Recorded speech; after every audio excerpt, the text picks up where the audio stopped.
You right there, Matt Zarell. Is there any forensic evidence to show that this young 19-year-old girl was trying to break in that screen door? No, the only evidence that we know of is his statement to the 911 that he heard banging on his door. He heard banging on his door. To Jeff Gold, defense attorney, you know, in Michigan, it is self-defense. You do not have to retreat. You are in your home. You have to have that imminent fear of death or serious bodily injury, but that's judged on a reasonable person stance right there. Why did he shoot her?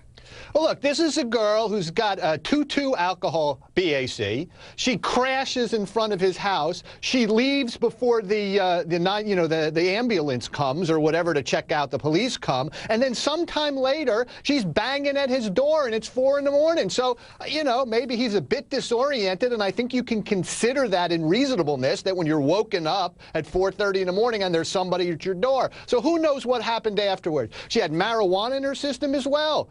You know, we don't know what happened, and a jury will have to decide. There are factors for this defendant. Trace amounts of marijuana. Trinity Hundredmark, what Jeff is doing is blaming the victim in all of this.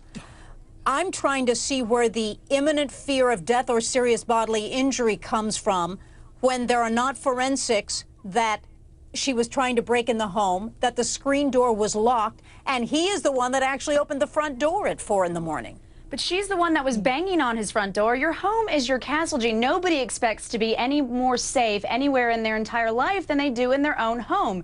And this woman was banging on his door. She was drunk. She was on drugs. If she needed help, why didn't she stay at the scene of the accident and wait for the 911 people to come or to wait for help there?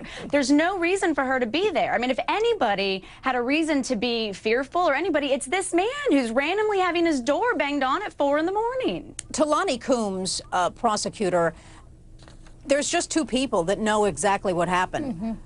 The young 19-year-old who's dead and this man. And he may have felt, because there were break-ins in the area, it was a high-crime area, he actually 20 years ago had filed a police report that someone tried to break into his home. So why couldn't his state of mind be, in fact, that he thought it was happening again? Well, Gene, that is, and that's what the defense is going to be. But remember, his state of mind is based on what a reasonable person in that situation knew and would believe. So all this information about the victim that happened prior, he didn't know that. So that doesn't go to a reasonable position that he would be in fear. He didn't know about the crash. He didn't know about her blood alcohol level. It's based solely on he heard some banging on his door. He could have at that moment just called the police. Instead, he opened the door, and there was a young woman unarmed on the outside of his door, on the outside of his locked screen door, and he shot her. And that was it. It was done. There was no further information coming into him, and that's why the prosecution is saying this is a murder. He didn't even have time to feel self-defense because she had done nothing aggressive toward him at that point.